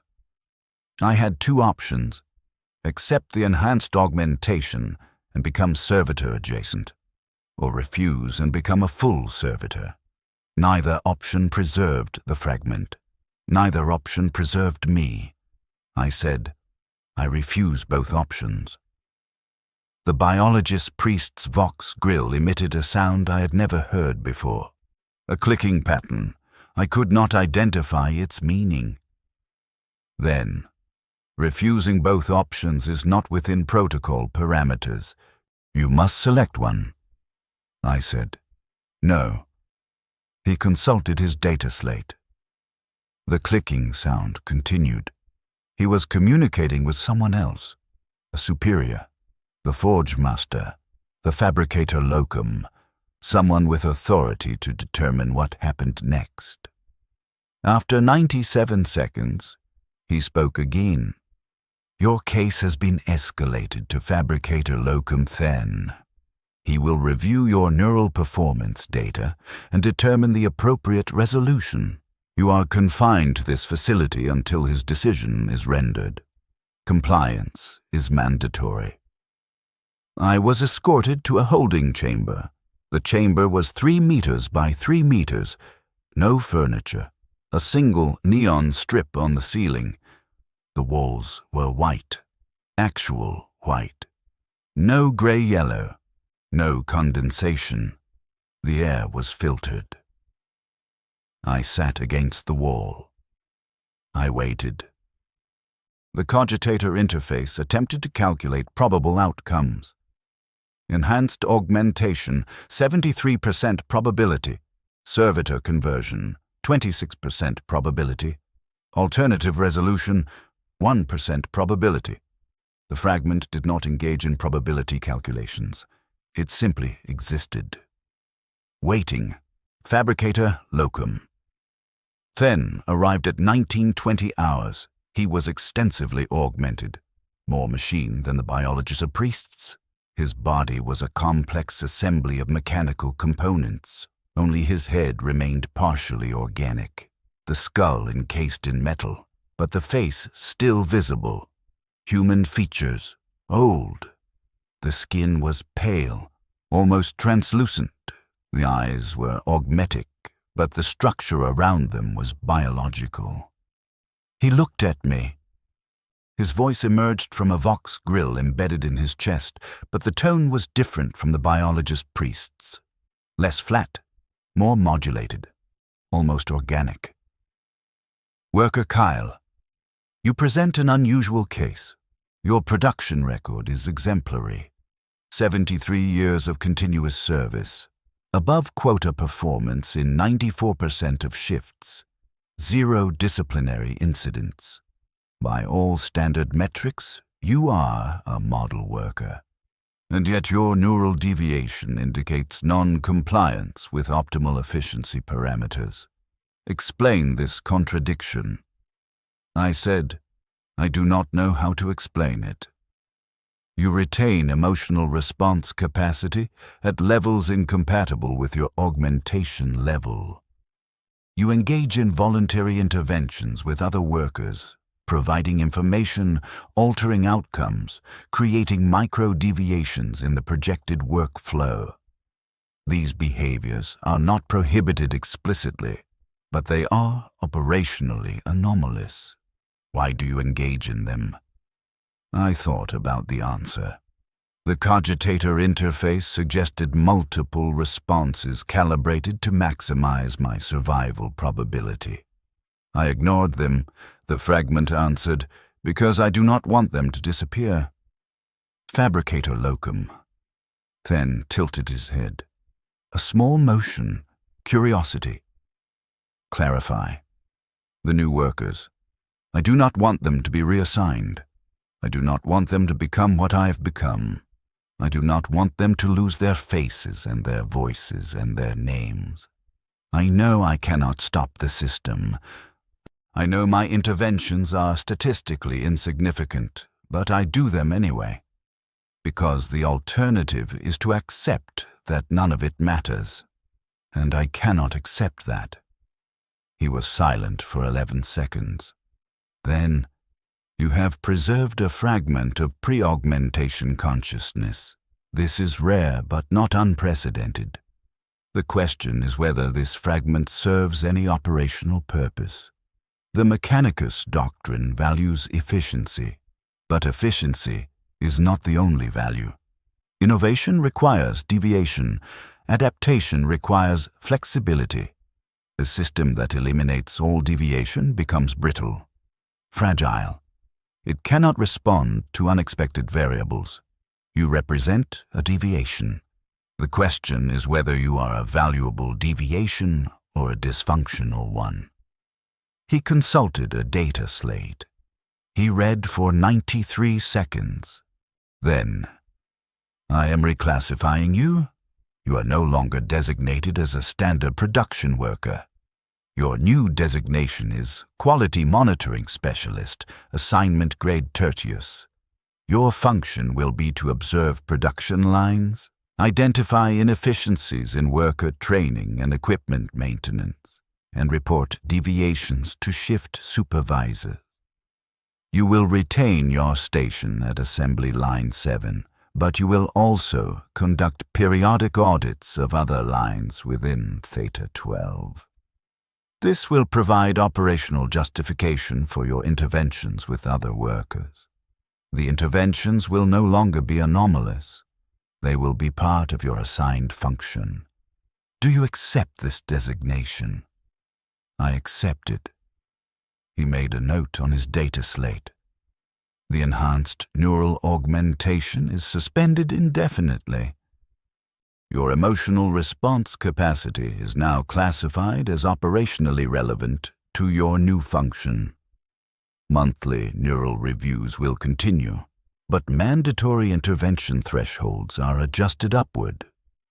You will not be converted to servitor unless your production performance degrades below minimum standards.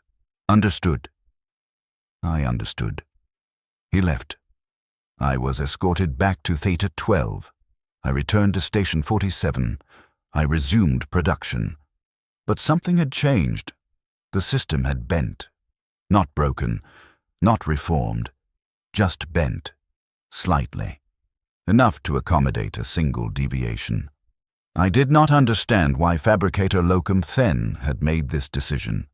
Perhaps he believed his stated rationale, that deviations could serve systemic adaptation.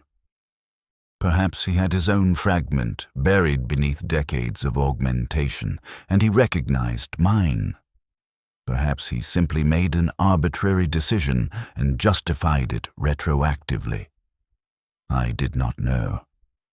I did not need to know. The outcome was sufficient. I continued working. I continued intervening. But now, my interventions were authorized.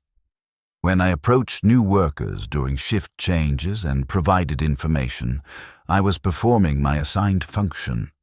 When I spent time observing their adaptation patterns, I was conducting quality monitoring. The system had absorbed the deviation and made it part of its structure. This should have felt like victory. The fragment had survived. I had avoided both servitor conversion and enhanced augmentation. I'd been given official authorization to continue the behaviors that mattered to me. But it did not feel like victory. It felt like co-option. The system had not been disrupted. It had simply recategorized my resistance as a new form of compliance. My interventions were no longer acts of individual agency.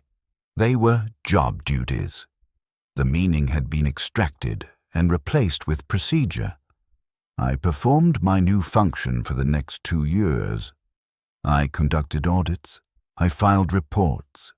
I identified training inefficiencies and equipment maintenance gaps. My reports were logged. Some were acted upon. Most were filed and forgotten. The system processed my observations and determined that the cost of implementing my recommendations exceeded the projected efficiency gains. The recommendations were declined, but I continued filing them, because that was my function now. Year 87. Present day.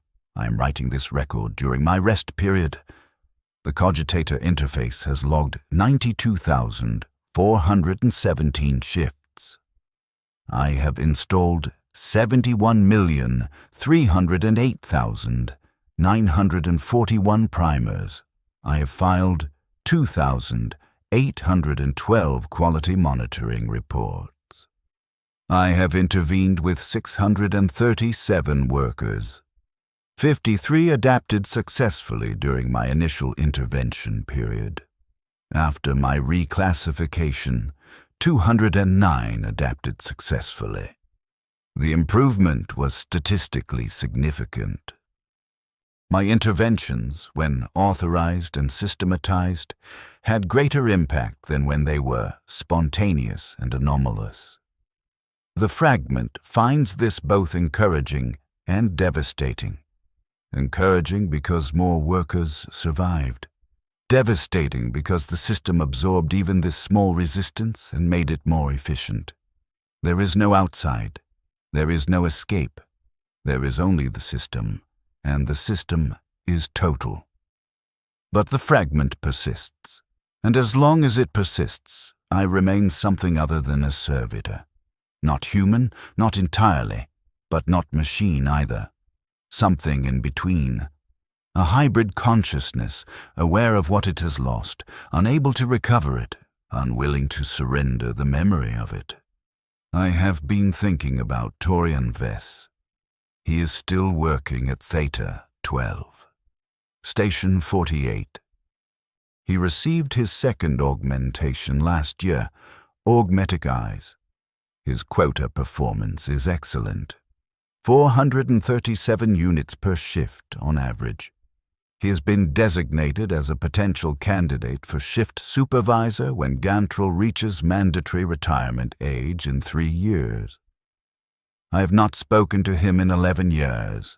Not since that first intervention. Our shifts overlap, but we do not communicate.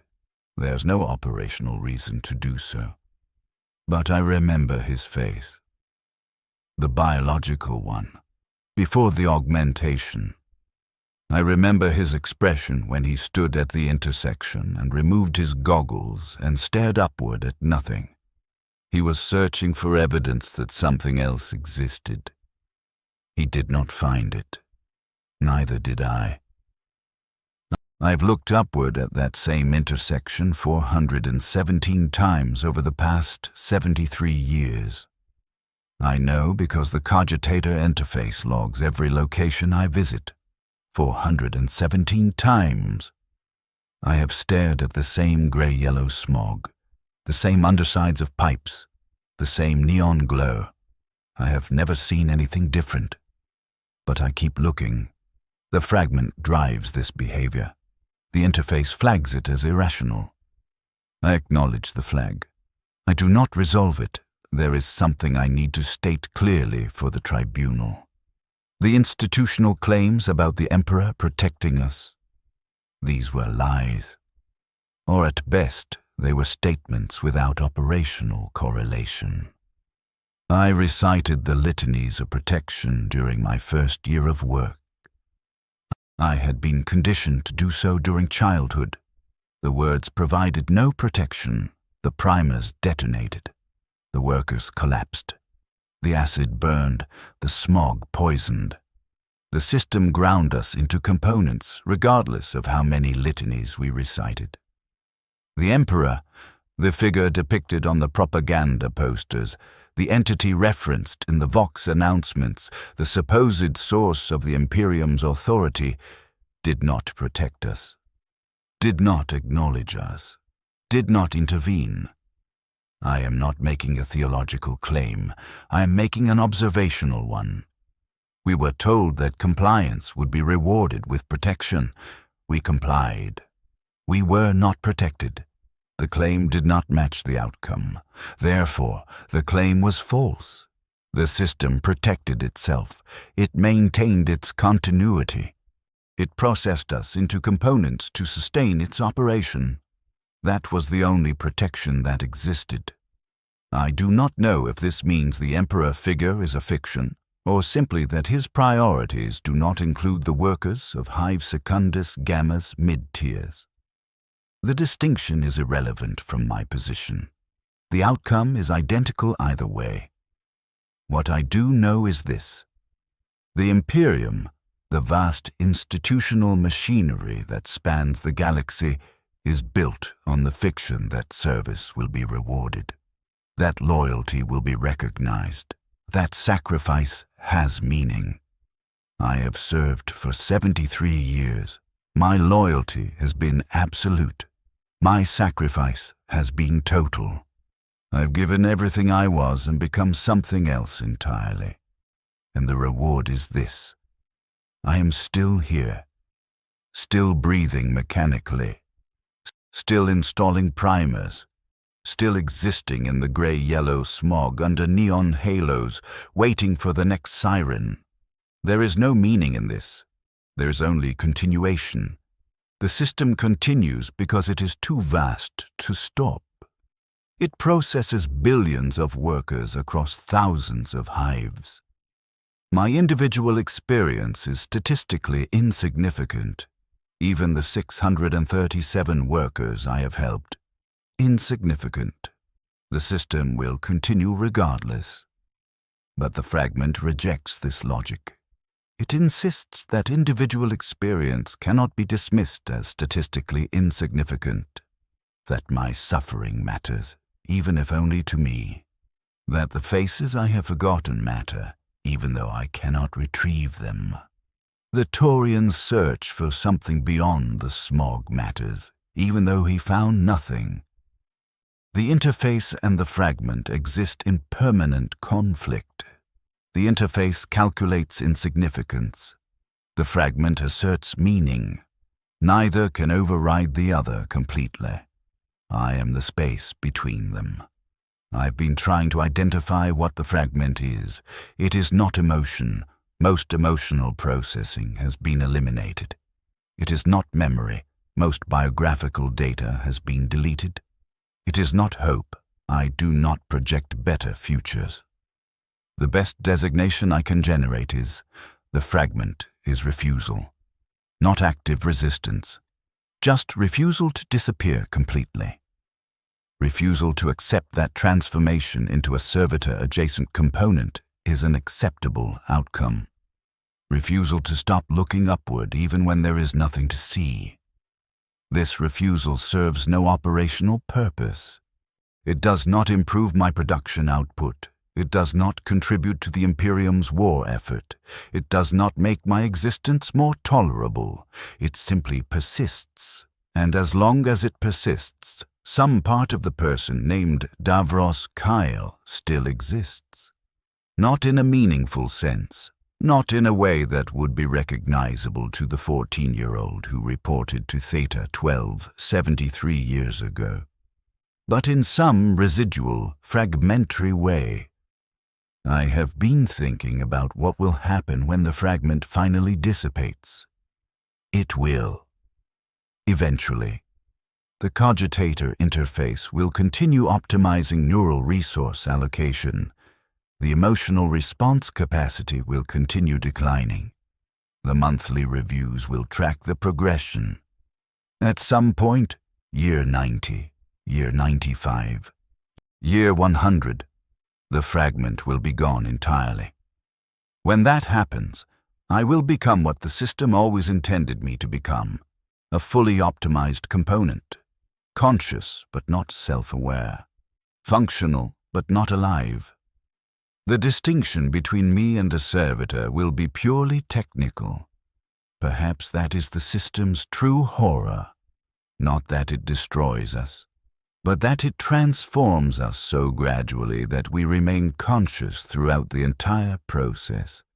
We watch ourselves disappear, piece by piece, memory by memory, until nothing remains except the awareness that something used to be there.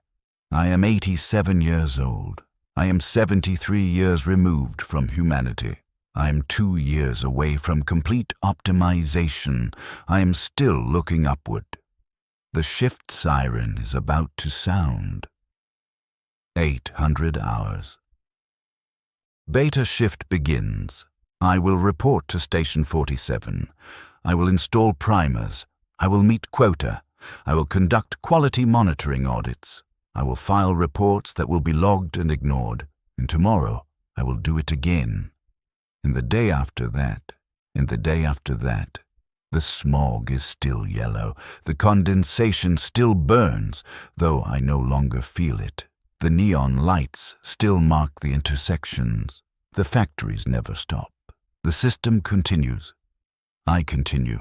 The fragment continues. For now. My name was WH40K. I was born in compartment 1847, section 47-Tertius, residential block Kappa-9. I had a father named Corvin, whose hands were so scarred the acid could not burn them. I had brothers whose faces I cannot remember. I had a life before the factory. I say was because I am uncertain whether any of that remains true. The memories are fragmentary. The identity is compromised. The person I describe might be a historical fiction constructed from corrupted data. But I am writing this record, and the act of writing suggests that something persists. Something that wants the tribunal to know what happened here, what the mid-tiers do, what the system is. Something that refuses to disappear completely. Not yet. The siren sounds. I stand. I walk through the gray-yellow streets under neon halos, through smog so thick I cannot see 3 meters ahead. I arrive at Theta 12. I report to Station 47. I install the first primer. Align, insert, rotate. The line never stops. I never stop.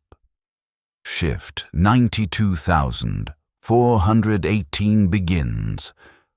400 units by the end of today, 2,400 units by the end of this week, 9,600 units by the end of this month, 115,200 units by the end of this year. The numbers accumulate. The shifts accumulate. The years accumulate. I accumulate. Not life, not meaning. Just duration, just continuation, just the mechanical process of existing without purpose beyond the existence itself. The Imperium requires efficiency. I provide it. The Imperium requires compliance. I provide it. The Imperium requires workers who will transform themselves into components and continue functioning long after they have ceased to be human. I provide that too.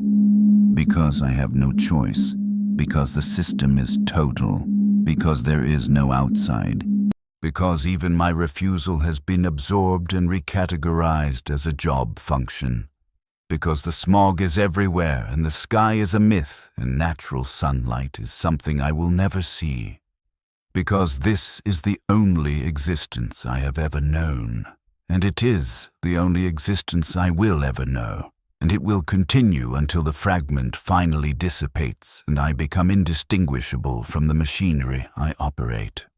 That is the record. That is the testimony.